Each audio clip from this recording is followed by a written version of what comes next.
All right, so we got two scenarios. We have A and we have B. A is when the selection is just completely random, okay? So there's 4 positions. Okay, and we're going to choose, how many? How many are we going to choose? We're going to choose 4 out of how many people? 8 people. So we're going to choose 4 out of 8 people. Now I have a question before I start writing stuff. Is this a situation where order matters? No? Okay, because this was my first thought. It was like, okay, there's 8 people, then there's 7 people, then there's 6 people, then there's 5 people. And then we just multiply all of these to figure out the total number of ways we can choose 4 out of 8 people. Right? But what's the problem with this? 2 women. No, this is the first scenario. The selection is completely random. So I don't care if they're male or female right now. I'm just selecting 4 out of the 8. Now, what's the problem with this though? Order matters here.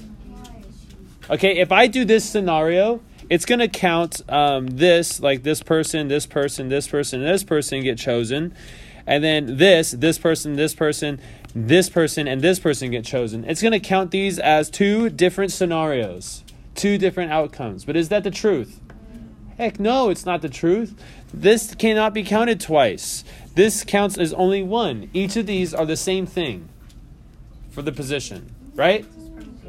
So this goes on forever and ever. And so think about this. How many different ways can we order those? How many different ways can we order A, B, C, and D?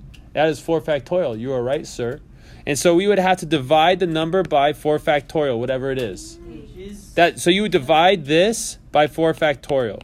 Now, if you were really clever and savvy and you've done a lot of practicing, you probably would have said something like this. Hey, there's 8 total, and I'm choosing 4, and order doesn't matter. So I'm going to use 8, choose 4. I'm not going to use 8, choose 4 with the permutation. I'm going to do 8, choose 4 with the combination, because the combination means order does not matter. And so you would go 8 factorial divided by 8 minus 4 factorial, and then 4 factorial. This takes out the repeats. This takes out the 4 factorial, right? That's what's missing right here is the 4 factorial. If this was 8 factorial, it's missing the 4 factorial, right? Right. Okay, so this is going to be 4 factorial. And when I simplify this, this would be 8 times 7 times 6 times 5 times 4 factorial. Stop right there. And we got 4 factorial, 4 factorial. The 4 factorials cancel out. And this, I'm going to expand the 4 times 3 times 2 times 1. I'm going to cancel out 2 times 4 is 8, so I'm going to cancel out that 8, and then the 3 can cancel out with the 6, so it becomes a 2. And so now we have 7 times 2 times 5. Let's do 7 times 5 first. That would be 35, and then I'm going to multiply that by 2. That would give me 70. There are 70 different ways you can choose 4 people out of the 8 people. Now let's look at the second part. The second part says exactly 2 selections are women, and so we have to take out I guess it looks like this. Let's think about choosing men and then choosing women. How many people will we be choosing total? That would be 4 people. We're choosing 4 people total. Okay, so now let's do the women. How many different ways can we choose 2 women? And so there's 3 women total, and we're going to choose 2 out of those 3. And I use the combination because order doesn't matter.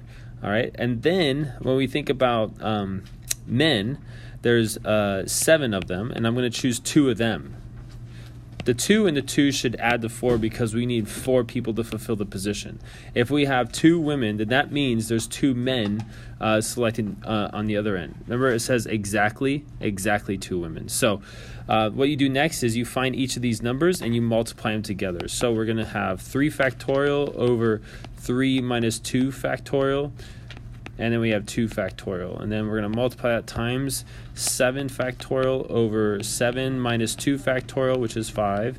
And then I have 2 factorial. So let's make this into a 5. Do some more simplification. That's going to be a 1. If I divide 3 factorial by 2 factorial, it's just going to be a 3. Over here, 5 factorial, cancel that out. Now I have 7 times 2. Or I'm sorry, 7 times 6. And then 2 factorial is just 2, so this becomes a 3. So this is 21. 3 times 21 is going to be 63. There's 63 different outcomes when exactly 2 of them are women.